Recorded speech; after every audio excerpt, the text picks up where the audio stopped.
What is going on, everyone? Welcome back to The World According to Briggs, your virtual tour guide. Today we're taking a trip to some of the most mysterious places in the United States. There's a lot of different types of mysterious places. Some are natural, others are man-made, maybe haunted, aliens, some have secrets, while others just can't be explained. For whatever reason, mysteries and mysterious places always grab our attention. The unknown is very interesting to most people. Today's video is about some of the most mysterious locations in the United States. We have some great ones, and I gotta tell you, as I researched this video, I kept finding more and more locations with really cool things to talk about. Some are only known locally, and in those cases it's hard to find a lot of details and things like pictures and video. But really, it's sort of true with some of the ones on this list when it comes to video. So we might be dealing with a lot of pictures and aerial shots of the area, not the specific location. We'll do what we can. Okay, let's get rolling. We'll see what made the list. Number 10, Ringing Rock Park, Pennsylvania. Just across the Delaware River from Milford, New Jersey in Pennsylvania, you'll find the Ringing Rock Park. This is a 128-acre park in Bucks County, Pennsylvania that has a large field of mysterious boulders that, when struck, sound like bells, as if they're hollow or made of metal. They don't sound like rocks at all. Only about a third of the rocks ring, and they call those the live rocks. And those that don't are known as dead rocks. At least they thought they were dead. In 1965, a group of scientists crushed, broke, sanded, sliced, and had lunch on the rocks. After performing numerous tests and a series of lunch dates that resulted in one hookup, they found out that all the rocks actually do ring. The dead ones ring at tones lower than the human ear can actually pick up. Any dog from the area would have said, "I told you so," if they were able to talk. Scientists have determined that the stones are made of a volcanic substance called diabase. I think I pronounced that right. But there's no explanation for the 8-acre field being situated on a hillside, not at the bottom of a hill or a valley where you would normally find a rock field or something like this. Each summer, hundreds of visitors flock here with hammers in hand to perform their own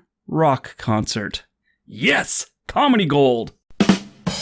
Number 9, Energy Vortexes, Sedona, Arizona. When most people hear the name Sedona, they think of Sedona, Arizona and its amazing red stone rock formations. I think of a Fordham student named Sedona in the 6th grade that whipped me with a jump rope. Not saying I was into it, but I do miss her. Anyway, Sedona is also known as a spiritual hotspot, not just for the Native Americans from the area. Hippies and your average Joe that read one too many books on personal growth find their way here to admire the landscape and get a quick energy boost. The energy vortexes people claim can boost healing, give mystical enlightenment, and a general feeling of well-being. Now, this is due to a strong energy produced by these vortexes. Even the trees here twist in a very unusual way. A lot of people claim it's the energy vortexes. This is also a hot spot for the yoga types to have retreats. People point out those twisted trees, and they start having little yoga sessions around them to kind of, I don't know, they want to twist themselves like the tree or whatever, but they're trying to gather the energy from these vortexes. The 4 main vortexes in Sedona are the Airport Mesa Vortex, Boynton, I believe it's called Canyon Vortex, Bell Rock Vortex, Cathedral Rock Vortex. The origin and the nature of these vortexes still remain a mystery. Number 8, Coral Castle, Homestead, Florida. In Homestead, Florida stands a remarkable structure that was created because of a broken heart. Latvian immigrant Edward Leedskulkin built the Coral Castle in Homestead, Florida after his fiancée left him on the eve of their wedding. The mysterious thing about the castle isn't why Edward built it, it's how Edward built it. Edward was a small man. He was 5 foot tall and maybe weighed 100 pounds, and he didn't use anything other than homemade tools. There was no electrical devices. He didn't get any help. He did it by himself with homemade tools. Did a broken heart give this little man the strength and drive to build the castle? He built it by himself using 1,000 tons of boulders, some of the boulders weighing as much as 30 tons alone. It's documented that no one ever witnessed Edward working on the castle. Some have said that he used supernatural power. Leedskulkin would only say that he knew the secrets used to build the ancient pyramids. He said that he learned the secrets of making objects weightless. Researchers and historians say whatever he was doing had something to do with this little black box seen in photos that he had mounted on a tripod crane he had built out of logs. Nobody knows what's in the box or why it's affixed to these tripods, but most feel it holds the answers how he created this place. Leedskulkin died in 1950 and we'll never know. Nobody knows anything about the black box, where it went, what was in it. That's the biggest mystery of this whole thing. It still stands to this day. Number 7. The Trans-Allegheny Lunatic Asylum, Weston, West Virginia. In 1864, the Trans-Allegheny Lunatic Asylum started accepting patients. If you've ever visited West Virginia, you could imagine there was a line out the door for people looking to get in. At first, everything was fine and dandy. People were getting the help they needed. At least, help for the time. I mean, lobotomies and electric shock have long, been deemed unnecessary, but hey, it was cutting edge back then. As the years went on, it started getting more and more patients that far exceeded what it was originally designed for. By the 1950s, the facility that was designed to hold 250 patients had 2,400 patients. That is about the time it really hit the fan. The asylum became something out of a horror movie. No heat in the winters, sweltering summers, people sleeping on the floors and in storage rooms, unexplained disappearances, caging, and severe mistreatment of some of the patients. At some point, attacks on the staff became the norm, and patients started making fires in an attempt to burn the place down. And get this, in true West Virginia fashion, it wasn't shut down until 1994. Yeah, so we're talking from 1950 to 1994, this thing was a total nightmare, and they kept it open. But it's believed that it's still inhabited by the souls of the patients. If you want to check it out yourself, take a ghost tour of the facilities. Yeah, they have those. Number 6. Skinwalker Ranch, Utah. The name Skinwalker Ranch can warn you of two different things: supernatural hoodoo voodoo weirdness, or a nudist colony filled with retirees. If you're like me, you're probably struggling with deciding which one is scarier. Luckily for us, this is the supernatural type, and we can press on. Supernatural and mysterious activities have been reported at the Skinwalker Ranch in Utah for many years. Visitors to the 480-acre compound have reported seeing shape-shifting creatures and hearing loud underground noises, along with the occasional floating orb of death. Now, I added the death part for dramatic effect, just so you know. According to Native American lore, the site is full of evil spirits and dark spiritual energy. The ranch has been nicknamed the UFO Ranch because of its 50-year history of odd events that are said to have had taken place there. But that 50-year thing is what's documented. There are many stories and legends about early settlers and the Ute people from the nearby reservation experiencing strange events in the area. All in all, the Skinwalker Ranch is creepy as hell. Number 5. The White Eagle Saloon, Portland, Oregon. Here in Portland, Oregon, we have the White Eagle Saloon and its checkered past. Originally a hub for Portland's Polish immigrants, the White Eagle Saloon wore many hats over the years. Saloon, meeting hall, hotel, a place of worship, brothel, and now it's a great bar with great live music. The name White Eagle is in reference to the old Polish flag, which had a white eagle on it. This place has some serious stories. A prostitute killed by a jealous lover, people dragged through basement tunnels, a waitress carried down basement steps by an invisible force. These are the stories and legends that pop up whenever the White Eagle is mentioned. The details normally become more graphic and gruesome as the years go on. There's more than just good storytelling going on here. Ghost hunters who have investigated the place report a sensation of violence and death in the basement and a deep well of sadness on the second floor. The White Eagle first popped up in the waterfront of Portland in 1905. At the time, the area was crowded with hundreds of recent arrivals from Great Britain, Scandinavia, the Balkans, Russia, the Mediterranean, and the Far East. They worked on the docks, in the Union Pacific Railroad shops, and in the neighboring factories and mills built along the Willamette's east bank. When the workday ended, people filled Russell Street and it became alive as people walked down it and then disappeared into dozens of bars lining the street. There was a trolley line that ran up Mississippi Avenue and stopped at Russell Street near the White Eagle. Upon the approach to Russell Street, the conductor would always yell, "Next stop, Bucket of Blood," a nickname earned from all the fierce and frequent brawls that erupted in and around the saloon. Two Polish immigrants opened up the White Eagle to offer other Polish immigrants a place after work for recreation. Pool, poker, liquor, beer, and with the right connection and the proper amount of money, patrons could indulge in the brothel upstairs or the opium den downstairs. The basement had a tunnel connected to the underground network leading to the waterfront. Legend has it that through the subterranean passageway, intoxicated patrons were knocked over the head and drugged down the tunnels to the ships. There are reports of women crying upstairs and people screaming in the basement after hours. This place is spooky. I went in there before I knew it was all haunted and everything like that. I haven't been back since.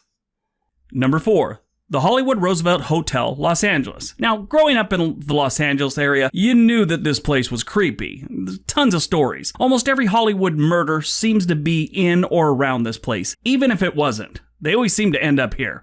It's how legends go, I guess. The hotel was built in 1926 in what is known as the Golden Era of Los Angeles architecture, and it was named after the 26th President of the United States, Theodore Roosevelt. It is a beautiful building. I've seen it many, many times. Never been inside, but I've driven by and been in the area, and it's a beautiful building. It was actually the model of the Disneyland ride Tower of Terror. The place is haunted. It is said that Marilyn Monroe still haunts the halls here and still occupies her suite of 1200. A lot of guests that have stayed there say that they see Marilyn Monroe in the mirror in that room. Guests have also reported mysterious trumpet music that's believed to be played by the spirit of Montgomery Clift. Now, I don't know if they've ever tracked him down and found the ghost playing the trumpet and asked him who he was, but people are pretty sure it's Montgomery Clift. I guess he used to like to practice in Suite 928. Others involve a little girl in a blue dress named Caroline that tries to motion you down the hallway, and if you go down the hallway, she wants to show you her dead parents, which she killed with a sharpened candy cane like a preteen prison shank. Just kidding, I made that part up. But anyway, people have seen this little girl in a blue dress, and they do know her name's Caroline. Another thing that's kind of weird is the hotel operator calls and asks if you need help in your room, and then they call back downstairs and nobody called the room.